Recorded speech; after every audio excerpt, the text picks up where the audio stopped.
जय श्री कृष्ण। प्रिय दर्शकों, गोलोक धाम और भगवान श्री कृष्ण के ऐसे दिव्य दर्शन प्राप्त कर सभी देवताओं को इतना हर्ष हुआ कि उनकी आंखों से आंसुओं की धारा बहने लगी। फिर संपूर्ण देवताओं ने हाथ जोड़कर विनीत भाव से श्री कृष्ण चंद्र को प्रणाम किया। उस समय सबके देखते देखते अष्टभुजाधारी वैकुंठाधिपति भगवान श्रीहरि उठे और साक्षात भगवान श्री कृष्ण के श्री विग्रह में लीन हो गए। उसी समय कोटि श्रियों के समान तेजस्वी एवं प्रचंड पराक्रमी पूर्ण स्वरूप भगवान नरसिंह जी पधारे और भगवान श्री कृष्ण के श्री विग्रह में समा गए। इसके बाद सहस्त्र भुजाओं से सुशोभित श्वेत द्वीप के स्वामी विराट पुरुष हैं, जिनके श्वेत रथ में सफेद रंग के घोड़े जुते हुए थे, उस रथ पर आरूढ़ होकर वहां आए। उनके साथ श्री लक्ष्मी जी भी थी। वे अनेक प्रकार के अपने आयुधों से संपन्न थी। वे भगवान भी उसी समय श्री कृष्ण के श्री विग्रह में सहसा प्रविष्ट हो गए। फिर वे पूर्ण स्वरूप कमल लोचन भगवान श्री राम स्वयं वहां पधारे। उनके हाथ में धनुष और बाण थे तथा साथ में सीता जी और भरत आदि तीनों भाई भी थे। उनका दिव्य विमान करोड़ों सूर्यों के समान प्रकाशमान था। उस पर निरंतर चवर डुलाए जा रहे थे। असंख्य वानर युद्धपति उनकी रक्षा के कार्य में संलग्न थे। वह विमान स्वर्णमय था। उसी पर बैठकर भगवान श्री राम वहां पधारे थे। वे भी श्री कृष्ण चंद्र के दिव्य विग्रह में लीन हो गए। फिर उसी समय साक्षात यज्ञ नारायण श्री हरि वहां पधारे, जो प्रलय काल की अग्नि शिखा के समान उद्भाषित हो रहे थे। देवेश्वर यज्ञ नारायण अपनी धर्मपत्नी दक्षिणा के साथ ज्योतिर्मय रथ पर बैठे दिखाई देते थे। वे भी उस समय श्याम विग्रह भगवान श्री कृष्ण चंद्र में लीन हो गए। तत्पश्चात साक्षात भगवान नर नारायण वहां पधारे। उनके शरीर की कांति मेघ के समान श्याम थी। उनकी 4 भुजाएं थी, नेत्र विशाल थे और वे मुनि के वेश में थे। दिव्य मुनिंद्र मंडलों से मंडित वे भगवान नारायण अपने अखंडित ब्रह्मचर्य से शोभा पाते थे, किंतु वे भी श्याम सुंदर भगवान श्री कृष्ण में तत्काल लीन हो गए। इस प्रकार के विलक्षण दिव्य दर्शन प्राप्त कर संपूर्ण देवताओं को महान आश्चर्य हुआ। उन सबको यह भली भांति ज्ञात हो गया कि परमात्मा श्री कृष्ण चंद्र स्वयं परिपूर्णतम भगवान है। तब वे उन परम प्रभु की स्तुति करके बोले, अब आप धर्म के भार को धारण करने वाली इस पृथ्वी का उद्धार करने की कृपा करें। इस प्रकार स्तुति करने पर गोकुलेश्वर भगवान श्री कृष्णचंद्र प्रणाम करते हुए देवताओं को संबोधित करके मेघ के समान गंभीर वाणी में बोले। श्री कृष्ण भगवान ने कहा, ब्रह्मा, शंकर एवं अन्य देवताओं, तुम सब मेरी बात सुनो। मेरे आदेशानुसार तुम लोग अपने अंशों से देवियों के साथ यदुकुल में जन्म धारण करो। मैं भी अवतार लूंगा और मेरे द्वारा पृथ्वी का भार दूर होगा। मेरा वह अवतार यदुकुल में होगा और मैं तुम्हारे सब कार्य सिद्ध करूंगा। वेद मेरी वाणी, ब्राह्मण मुख और गौ शरीर है। सभी देवता मेरे अंग हैं। साधु पुरुष तो मेरे हृदय में वास करने वाले मेरे प्राण ही हैं। अतः प्रत्येक युग में जब दंभपूर्ण दुष्टों द्वारा इन्हें पीड़ा होती है, जब धर्म यज्ञ और दया पर भी आघात पहुंचता है, तब मैं स्वयं अपने आप को भूतल पर प्रकट करता हूँ। जिस समय जगतपति भगवान श्री कृष्ण चंद्र इस प्रकार बातें कर रहे थे, उसी क्षण अब प्राणनाथ से मेरा वियोग हो जाएगा। यह समझकर श्री राधिका जी व्याकुल हो गईं और दावानल से दग्ध लता की भांति मूर्छित होकर गिर पड़ी। उनके शरीर में अश्रुओं सहित कंप और रोमांच आदि सात्विक भावों का उदय हो गया। श्री राधिका जी ने कहा, आप पृथ्वी का भार उतारने के लिए भूमंडल पर अवश्य पधारें, परंतु मेरी एक प्रतिज्ञा है, उसे भी सुन लें। प्राणनाथ, आपके चले जाने पर एक क्षण भी मैं यहाँ जीवन धारण नहीं कर सकूंगी। श्री भगवान बोले, राधे तुम विषाद मत करो, मैं तुम्हारे साथ चलूंगा और पृथ्वी का भार दूर करूंगा। मेरे द्वारा तुम्हारी बात अवश्य पूर्ण होगी। श्री राधिका जी ने कहा, परंतु प्रभु, जहाँ वृंदावन नहीं है, यमुना नदी नहीं है और गोवर्धन पर्वत भी नहीं है, वहाँ मेरे मन को सुख नहीं मिलता। श्री राधिका जी के इस प्रकार कहने पर भगवान श्री कृष्ण चंद्र ने अपने धाम से 84 कोस भूमि गोवर्धन पर्वत एवं यमुना नदी को भूतल पर भेजा। उस समय संपूर्ण देवताओं के साथ ब्रह्मा जी ने परिपूर्णतम भगवान श्री कृष्ण को बार बार प्रणाम करके कहा। ब्रह्मा जी बोले, भगवान मेरे लिए कौन सा स्थान होगा, आप कहाँ पधारेंगे तथा यह संपूर्ण देवता किन ग्रहों में रहेंगे और किन किन नामों से इनकी प्रसिद्धि होगी। श्री भगवान ने कहा, मैं स्वयं वसुदेव और देवकी के यहाँ प्रकट होऊंगा। मेरे कला स्वरूप यह शेष रोहिणी के गर्भ से जन्म लेंगे, इसमें संशय नहीं है। साक्षात लक्ष्मी राजा भीषण के घर पुत्री रूप से उत्पन्न होगी। इनका नाम रुक्मणी होगा। यज्ञ पुरुष की पत्नी दक्षिणा देवी वहां लक्ष्मणा नाम से जन्म धारण करेंगी। यहाँ जो बिरजा नाम की नदी है वह कालिंदी नाम से विख्यात होगी। भगवती लज्जा का नाम भद्रा होगा। समस्त पापों का प्रशमन करने वाली गंगा मित्र विंदा नाम धारण करेगी। जो इस समय कामदेव हैं, वे ही रुक्मणी के गर्भ से प्रद्युम्न रूप में उत्पन्न होंगे। प्रद्युम्न के घर तुम्हारा अवतार होगा।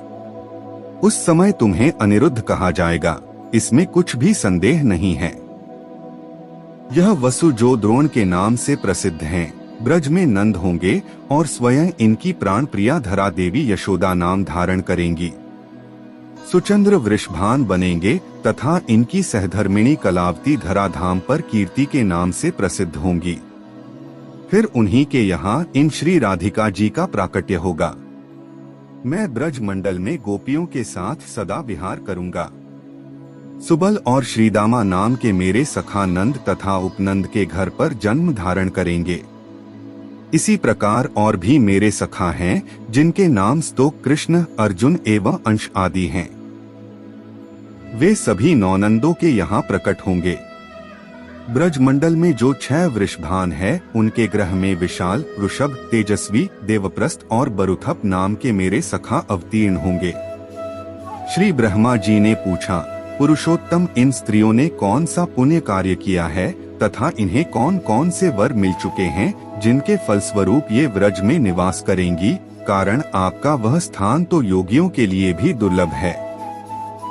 श्री भगवान बोले, पूर्व काल में श्रुतियों ने श्वेत दीप में जाकर वहां मेरे स्वरूप भूत भूमा अर्थात विराट पुरुष या परब्रह्म का मधुर वाणी में स्तवन किया।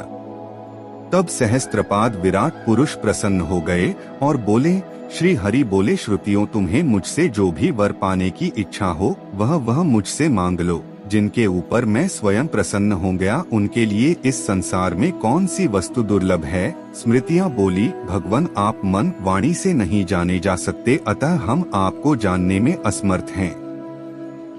प्राणवेदता ज्ञानी पुरुष यहाँ जिसे केवल आनंद मात्र बताते हैं, अपने उसी रूप का हमें दर्शन कराइए। हे प्रभु, यदि आप हमें वर देना चाहते हैं तो यही वर दीजिए। श्रुतियों की ऐसी बात सुनकर भगवान ने उन्हें अपने दिव्य गोलोक धाम का दर्शन कराया, जो प्रकृति से परे है। वह लोक ज्ञानानंद स्वरूप अविनाशी तथा निर्विकार है। वहाँ वृंदावन नामक वन है, जो काम पूरक कल्प वृक्षों से सुशोभित है। मनोहर निकुंजों से संपन्न वह वृंदावन सभी रीतियों में सुखदायी है। वहाँ स्वच्छ जल वाली श्रेष्ठ नदी यमुना भी लहराती है, जिसमें हंस और कमल सदा विद्यमान रहते हैं। वहाँ विविध रास रंग से उन्मत्त गोपियों का समुदाय शोभा पाता है। उसी गोपी समुदाय के मध्य भाग में श्री कृष्ण चंद्र विराजमान हैं। उनकी इस प्रकार अपना योग दुर्लभ गौलोक दिखाकर भगवान बोले, मैं तुम्हारे लिए अब क्या करूं? तुमने मेरा हर लोक तो देख ही लिया, इससे उत्तम दूसरा कोई वर नहीं है। श्रुतियाँ बोली, प्रभु आपके करोड़ों कामदेवों के समान मनोहर श्री विग्रह को देखकर हम में कामिनी भाव आ गया है और हमें आपसे मिलने की उत्कृष्ट इच्छा हो रही है। हम विरह ताप से संतप्त हैं, इसमें संदेह नहीं है। अतः आपके लोक में रहने वाली गोपियां आपका संग पाने के लिए जैसे आपकी सेवा करती हैं, हमारी भी वैसी ही अभिलाषा है। श्री हरि बोले, श्रुतियों, तुम लोगों का यह मनोरथ दुर्लभ एवं दुर्घट है, फिर भी मैं इसका भलीभांति अनुमोदन कर चुका हूँ, अतः वह सत्य होकर रहेगा। आगे होने वाली सृष्टि में जब ब्रह्मा जगत की रचना में संलग्न होंगे, उस समय सारस्वत कल्प बीतने पर तुम सभी श्रुतियां व्रज में गोपियां होगी।